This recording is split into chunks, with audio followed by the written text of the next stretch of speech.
Give it up, and I will not destroy you.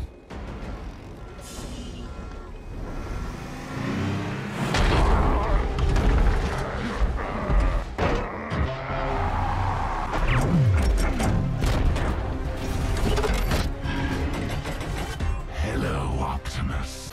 Let them come.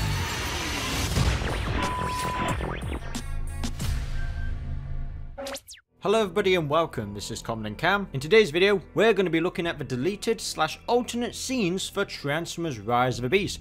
The DVD digitally has dropped and it's got a ton of bonus content. First up, we're going to be looking at the alternate opening for the movie, where it features the deleted character Transit. Now Transit has become somewhat a beloved character within the fandom, because he was in the film up to the very last minute. So let's see if Transit lives up to the hype. So without further ado, it's Transit time. I am Optimus Prime, leader of the Autobots, or what is left of them. 7 years ago, we fled Cybertron as it fell to the Decepticons. I like the music. New music opening. Our enemies followed us, and in search of safety, Right. I led as many as I could here. Earth. So you're going to notice a lot of animation is not finished yet. We live in hiding, disguised, knowing if we are exposed, the people of this world will seek to capture and destroy the last of the Autobots. Okay. We cannot stay trapped on this planet any longer. So to find a way home, I have turned from prey. Last to leave again. Bro don't realise he's driving a Decepticon. So this was in the original movie. This was the only kind of scenes kept. Optimus Prime just rolling in. Really cool. I like the shot, like the scenery, the rain. Looks so cool. You cannot hide, Decepticon. I came for your ship.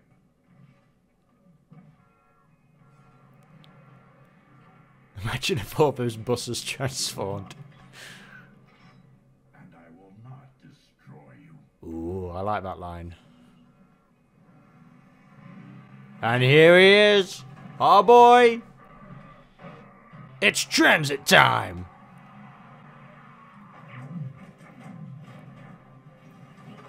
Oh, yep. Unfinished animation, of course. Oh wow, that's a different head sculpt. Oh, okay. Now he's back to his okay. Wow.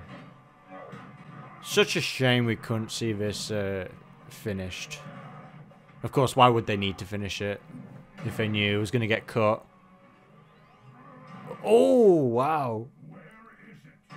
Yep, just like it said, he grinds his face.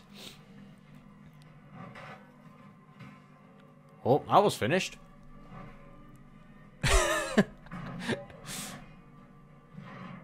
Oh, that's finished as well. That's, oh, there we go. Can we get a good CGI shot of him, at the very least, finished?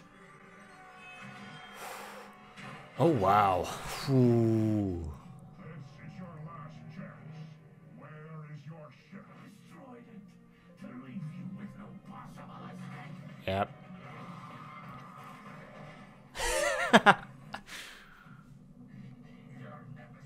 Oh, there we go.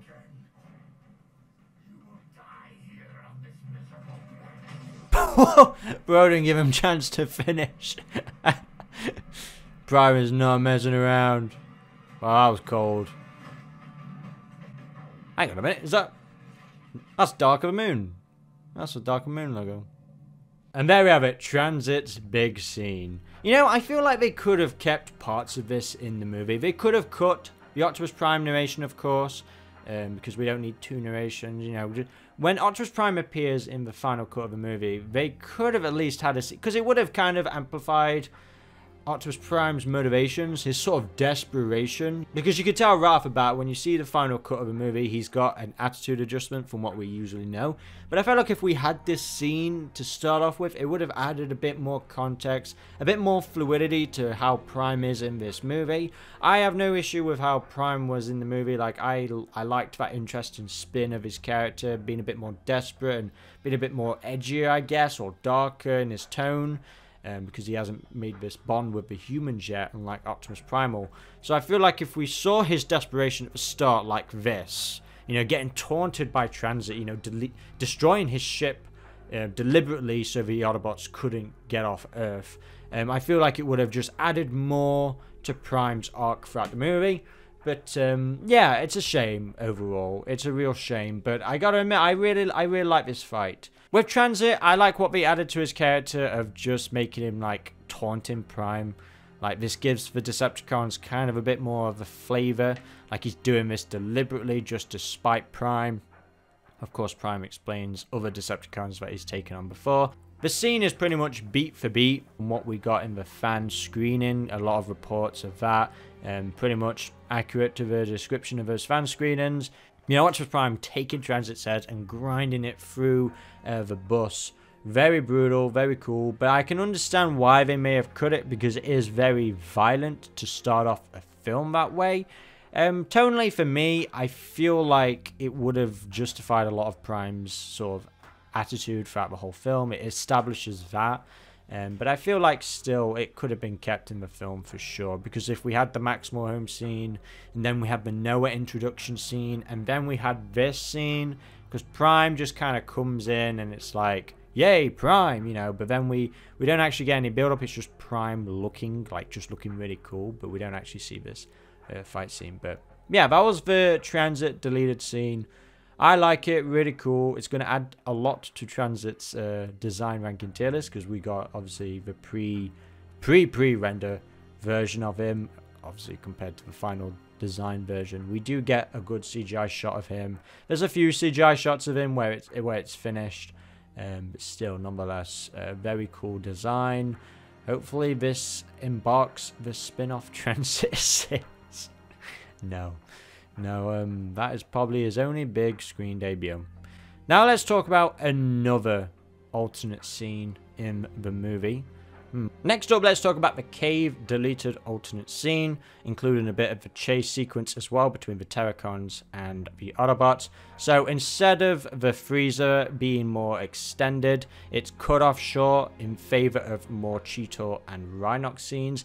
This was something I was looking forward to seeing, because I really wanted more Cheetor and Rhinox. So let's see if this alternate scene gives us that in a good way.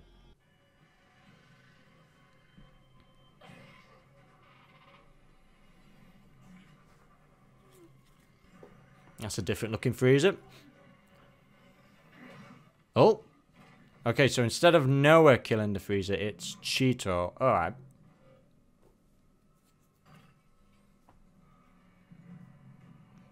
Very cool.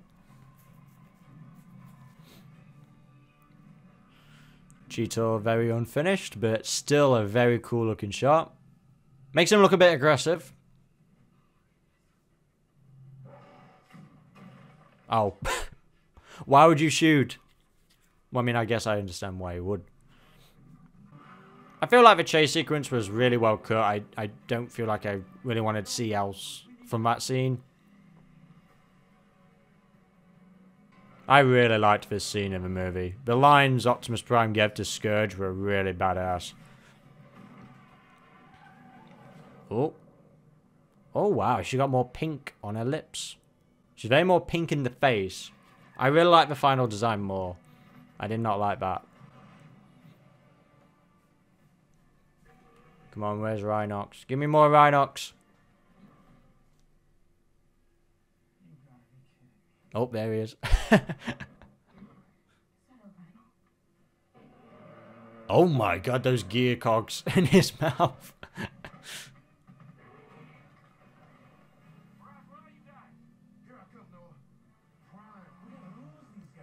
That ain't Pete Davidson.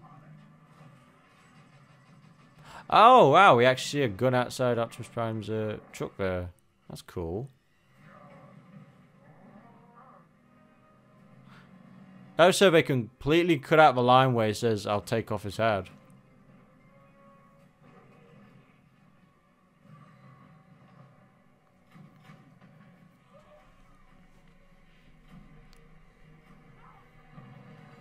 Oh. I thought Rhinox was going to fall down then.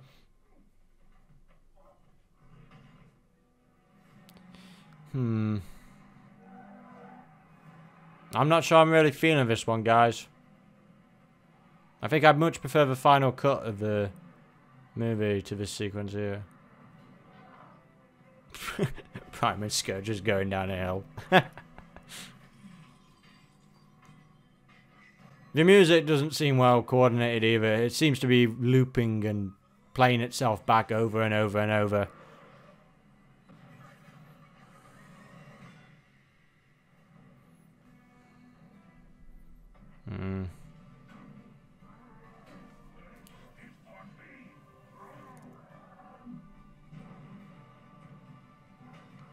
Yeah, don't punch him in the face either.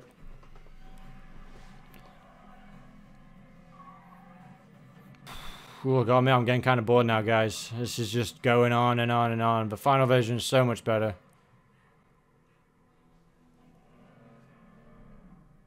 Yeah, this is getting really boring.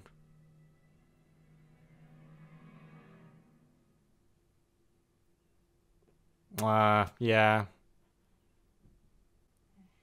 Yeah, no. What's going off here? Are they about a kiss or what? That feels like a character for Elena and no at the same time. Yeah, I much prefer the final cover version. That was just too corny for me. It really dragged on a lot. We're mostly talking about, obviously, Cheetor and Rhinox's inclusion. It makes the Maximals seem evil. Like, they're very aggressive towards humans. Yet, we later on learn that they have a bond with the humans. So why would they be so hostile towards these particular humans if the transwarp key was not in there anyway? If the Maximals had moved it. So why would they be there if they had moved it? Yeah, it feels very awkward, that scene. Very dragged out. I much prefer the final version. I think it just was really well more paced with the music and the action sequences. And we had a lot more of Prime as well with Scourge. I thought the film would have benefited to getting introduced to Rhinox and Cheetor a little bit earlier on. But seeing it like this, how they shot it, I don't think it was really well executed. So, yeah, that's my final say on that. Good. You know, let's talk about the Optimus Prime alternate movie ending, where he comes face to face with Unicron. So this is where Optimus Prime does get sucked up at the end of the film when he doesn't make it. So let's have a look at this. This is only 44 seconds long, so let's see if it's worth it. Oh, we're just starting off straight off the bat. I thought it would have been cool to actually see Prime go up. But no, this is the very end of the film. So Prime's floating. This is Last Night vibes all over again. Oh, music cut out. Did they just stop? Watch your toes, Prime.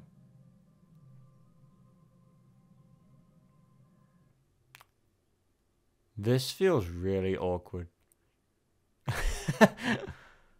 Okay, I do like this shot. I do like this shot here. Oh, okay. You know what? Maybe I've changed my mind now. Maybe I do prefer the original ending. That seems kind of a bit dull. I think if we have seen it finished, if we had the final CGI finished, yeah, that was not what I expected.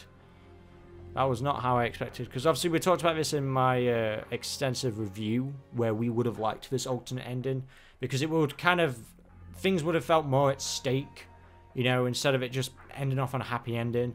But I gotta admit, looking at it now, if it was just polished up just a little bit better, if it was well animated, I guess, it would have kind of been a bit more cooler, but I can't say I really miss it now I've seen it. Alright, next up, let's talk about the deleted scene between Elena and Airazor just before they get into Stratosphere to fly to Peru.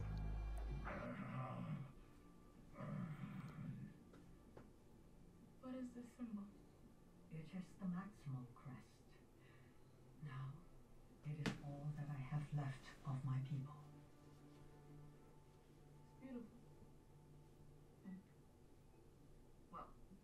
whole thing is working for you.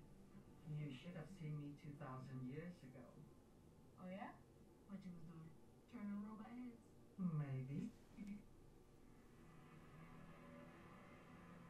I like that. That's so short, but I don't understand why it wasn't in. Because it adds more to the friendship between Elena and Airazor, her bond with obviously the Maximals, and obviously with Airazor's death. It would have added a bit more impact to it. These are kind of just little scenes that it's only 35 seconds long. Will it really have harmed the runtime of the movie? You know, this is exactly it. So, yeah, when I see short scenes like this, like extremely short, like 30 seconds short, it's like, come on. It's like that could have easily have gone in the film without a doubt. I'm not going to bother looking at the alternate scenes. I've had a look at the other scenes, and they don't really add out. They don't really give me much to talk about, so I'm not really going to talk about them. They're just basically alternate scenes, extra shots of Optimus Prime and Optimus Primal, not even saying anything really to each other, like, are you ready? That's about it. So, yeah, I mean, overall, I would say the transit scene is the one that kind of should have been in the movie. You know, if they just got rid of the Optimus Prime narration. I feel like it still could have worked if they had that in. It would have added more to Prime's character. And that Elena and Airazor scene just there. That would have been cool. That's just 35 seconds. It wouldn't have harmed the film's runtime at all. So, yeah. There we have it, guys. They're the deleted alternate scenes. You know, not as... I would say exciting as you'd expect. The transit scene was, of course, the main one everyone was hyped about. Obviously, that's like a huge scene. That's like the longest scene that was cut. Petition for a transit solo movie, please. What a weird looking ant creature. Anyway, guys, this has been Comodin Cam. Show me what you think in the comment section below. I just want to announce very, very quickly that TFCON Toronto is just around the corner, and I will be attending. Yes, I will actually be there this time. I will be seeing all of your beautiful faces. I'll be looking at all the toys. There'll be so much going off, so much planned for other Transformers YouTubers that are going there. So if you're going to TFCON Toronto and you see me, be sure to say hello. I'm very nice in person, I promise. Anyway, guys, this has been Comodin Cam. Hope you've enjoyed, and until the next video, goodbye.